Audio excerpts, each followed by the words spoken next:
Welcome to Laconia, visitor. You're here to learn about Spartan society, yes? Then I won't stop you. Sparta had a unique hierarchy, especially compared to the rest of Greece. Everyone had their place, and you will soon learn what those places were. I will find you again once your visit has ended. Until then, visitor. Spartan society.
Helots made up the majority of Sparta's population. According to Polydeuces, they lingered between slavery and freedom. Two elements made Helots differ from other slaves. They were allowed to form their own families, and they were publicly owned by the city of Sparta instead of private citizens. Because Helots were deemed public property, they could not be sold as merchandise. They mostly worked to cultivate the land, but also fought in wars alongside the Spartans. While they gave the fruits of their labor to Sparta, they also kept a fair part of it for themselves. This practice allowed some Helots to make enough money to buy their own freedom. Alternatively, if a Helot served the state well enough in military campaigns, they could also be granted civil rights.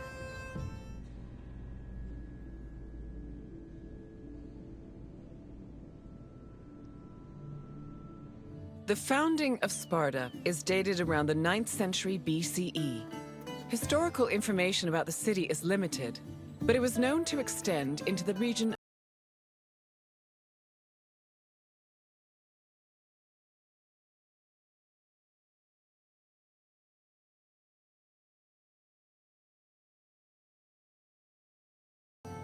The aftermath of the Second Messenian War, from 640 to 620 BCE, then divided the population into three groups: the Homoioi, the Perioikoi, and the Helots. The Helots of Laconia mostly respected Sparta's rule and did not cause much trouble. However, Helots from Messenia supposedly resisted the Spartans, although sources can only confirm one revolt for certain, which occurred in Messenia in 464 BCE.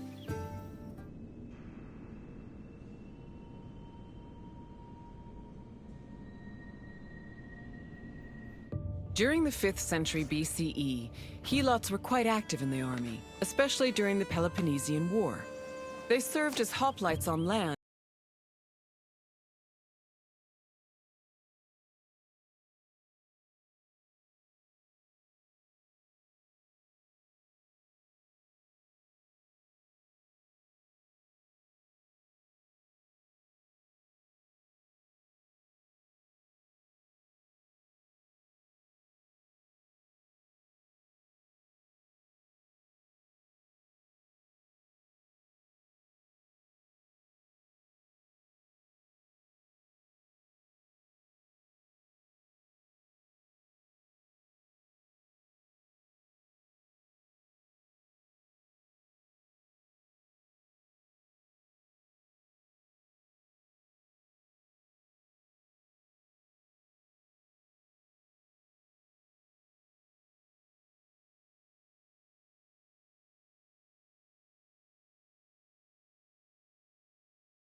I see you've finished. I hope you have a better appreciation for Spartan society. Nothing we do is without reason, and every man, woman, and child has a role to play. What would you like to do?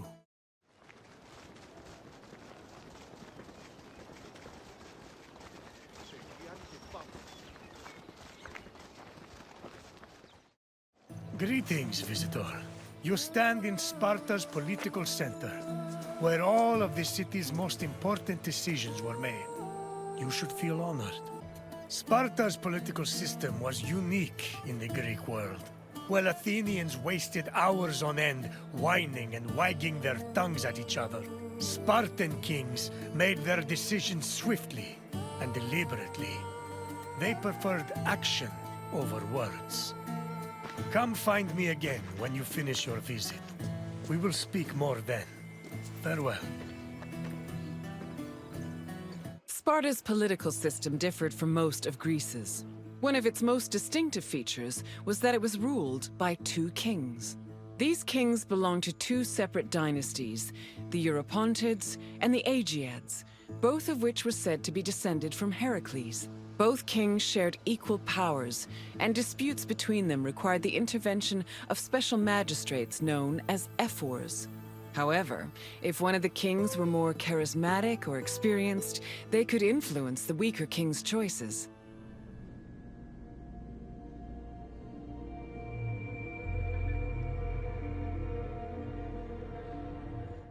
Spartan kings had several responsibilities and functions. As lifetime magistrates, they were technically Sparta's priests and strategists, and their duties encompassed everything from politics to justice. Originally, both kings would lead military campaigns in times of war. However, from 507 BCE onwards, only one of the two kings could be head of the army. On the battlefield, kings were accompanied by 300 elite soldiers for protection. But being a king wasn't only about working and fighting. They enjoyed special privileges as well. Spartan kings lived at the expense of the city, owned royal estates in the surrounding Perioikic cities, and received the majority of the spoils of war. When they passed away, they were buried with special honors, and the population mourned them for a period of 10 days.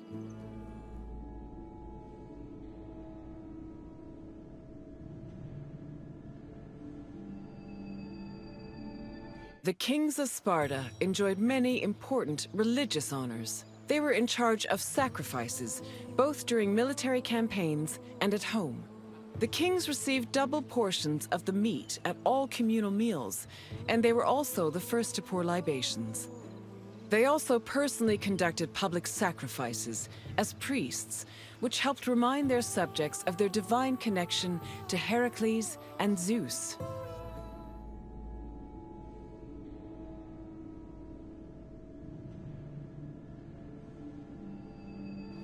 The ephors, or overseers, were 5 magistrates elected by the Spartan assembly. They were chosen from amongst Spartan citizens over 30 and served for 1 year with no possibility of re-election. The ephors played a large part in administrating the city and were considered the most democratic agents in the Spartan political system. They had judicial power and ordered the dispatching of the Spartan army during wars. They also met and negotiated with representatives from other states, in addition to running the agoge, the Spartan education system. While not as powerful as the two kings, the ephors still held great sway over Sparta's affairs.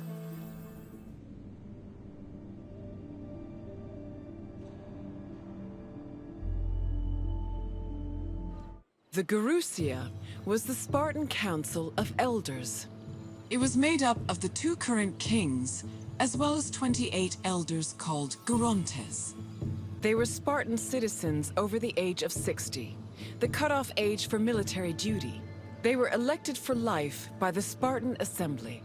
The Gerousia, similar to Athens' boulé, handled legislative and financial matters. It could submit bills and motions to the Assembly, and could also cancel Assembly decisions with the power of veto. To ensure that the right of veto did not weaken the Assembly, Ephors were introduced to keep the Gerousia in check and maintain a steady balance of power.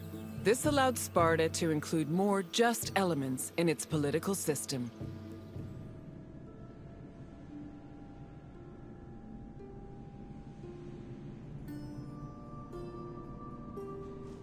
The Spartan Assembly, or the Apella, was made up of Spartan citizens who were over 30 years old. Its exact meeting place remains unknown, but it was presided over by a special member of the Ephors called the eponymous Ephor. The Apella had limited authority, since any decision it made could be overruled by the Gerousia. But thanks to the efforts of the Ephors, it still played an important role in Spartan society. The Apella dealt with topics like foreign affairs, war declarations, peace negotiations, and more. They also elected Ephors and Gerousia members, and could both grant political rights to foreigners and remove them from Spartan citizens. Unlike the myriad sources on the functions of the Athenian Assembly, the exact details of the Apella's decision-making process are unknown.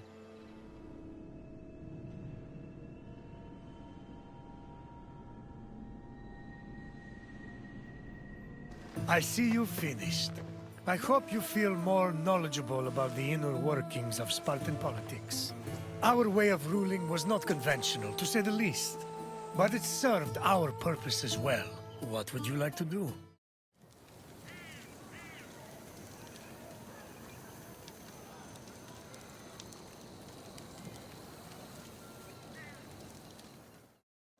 Welcome, Wanderer, to the democratic center of Athens, otherwise known as the Pnyx.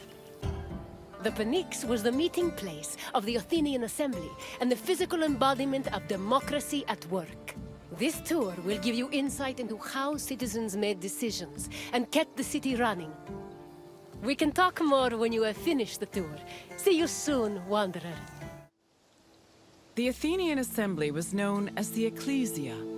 It met at the Pnyx 40 times a year to discuss various civic matters, and each session usually lasted a few hours. The word Pnyx is believed to mean something close to packed together. This was probably a reference to the fact that during meetings of the Ecclesia, the location would be filled to its capacity, with citizens packed in practically shoulder to shoulder. All male citizens were allowed to directly participate in the democratic process. Those over 20 years old had the right to speak and vote, while those over 30 could be elected to the higher position of magistrate. In total, there were approximately 30,000 citizens in Athens in the classical period. To draft and adopt decrees, 6,000 of them had to attend the meeting.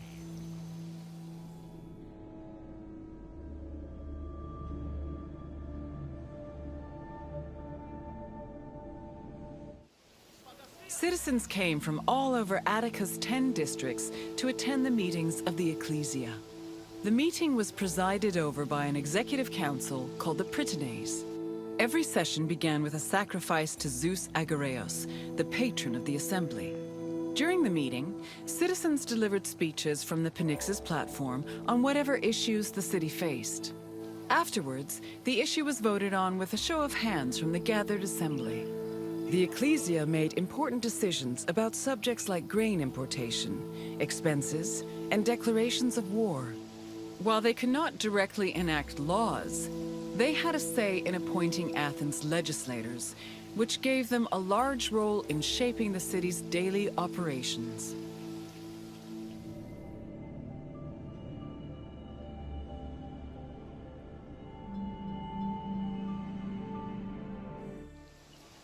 While some citizens only participated in the sessions of the Ecclesia, others could become more involved in democracy as magistrates. Magistrates were elected from among Athenian citizens over 30. They were often successful orators and charismatic politicians, and they held much more sway over important decisions than the average citizen. One of the most famous magistrates was Pericles, who was so popular he held his position for 15 years.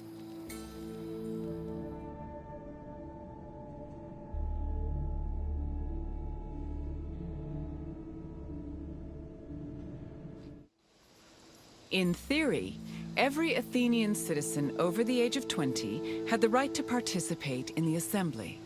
However, some of them lived far from the city, and others could not financially afford to miss a day of work to attend meetings. For these reasons, the city introduced a special allowance called a misthos ecclesiasticos in the 4th century BCE, meant to encourage participation. Originally, it was 2 obols, but the politician Cleon raised it to 3.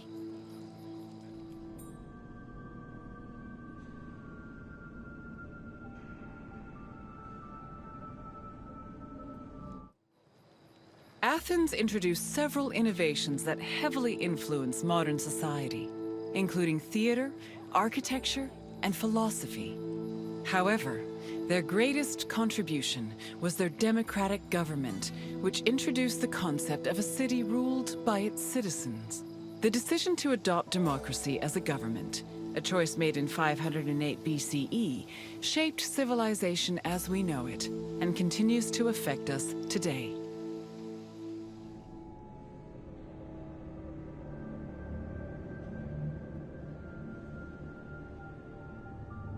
Hello again, Wanderer. I trust you appreciated learning about the inner workings of the city. Is there anything else you'd like to do?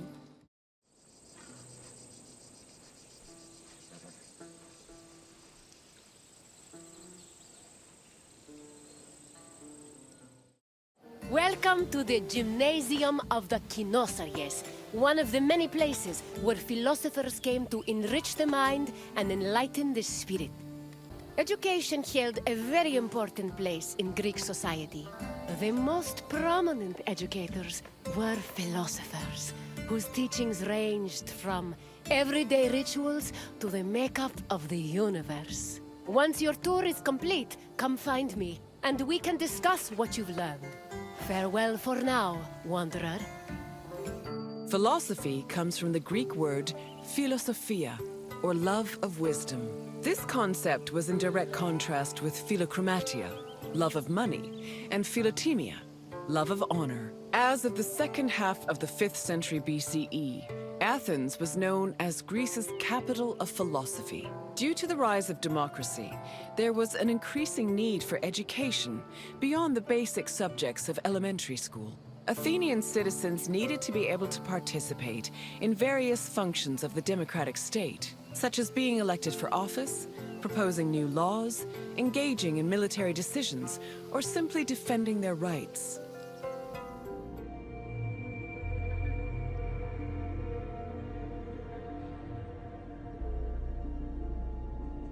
Originally, Athens had no official school buildings for higher education. Sophists and philosophers taught either in private homes or in public spaces like the theater. To recruit young pupils for long-term curricula, they also held classes in gymnasia, where young Athenians underwent physical training. The Cynosarges was a sanctuary to Heracles, located in the south suburb of Athens. At the beginning of the 4th century BCE, Antisthenes used this sanctuary as a teaching spot for his school of philosophy, the aptly named Cynicism.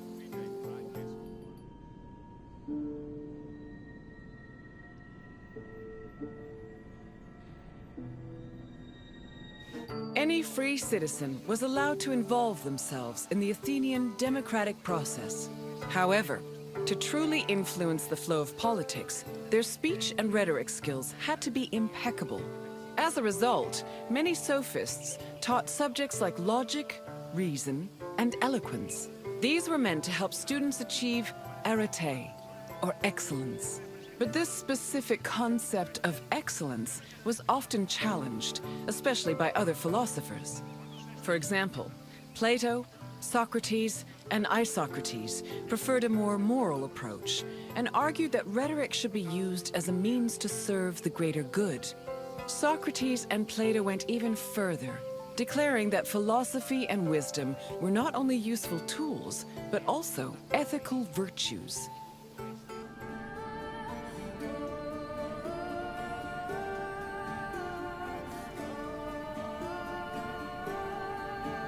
Ancient Greek philosophy was multidisciplinary in nature.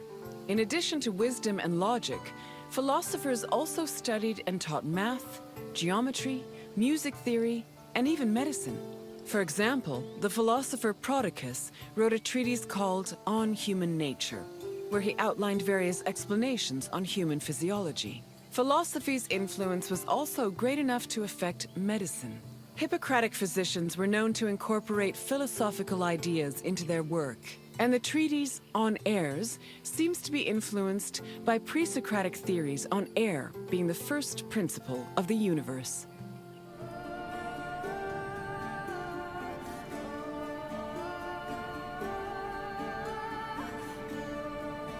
The famed philosopher Socrates had an ambiguous relationship with sophists.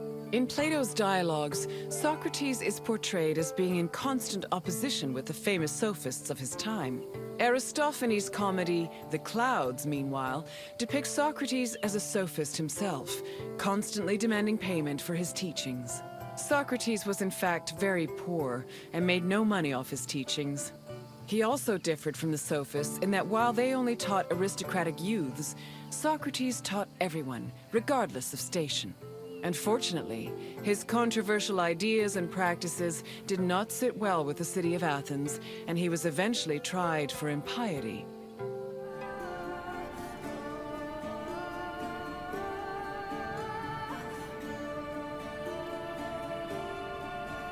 Philosophy was not only a collection of ideas, but a way of life. According to philosopher Pierre Hadot, his ancient counterparts had a daily regime of spiritual exercises to combat their passions, doubts, and illusory beliefs. These exercises included meditation on death, contemplation of nature, or speaking with a friend or mentor. Philosophers also followed specific dress codes and diets. They were also part of a community of masters and students. These communities were created and strengthened in schools. Plato founded such a school in the early 4th century BCE, when he purchased a property in a grove just outside of Athens. The school was designed to groom students into philosopher citizens who could eventually rule the city in a measured and fair manner. It followed its own rules and was open to both male and female disciples.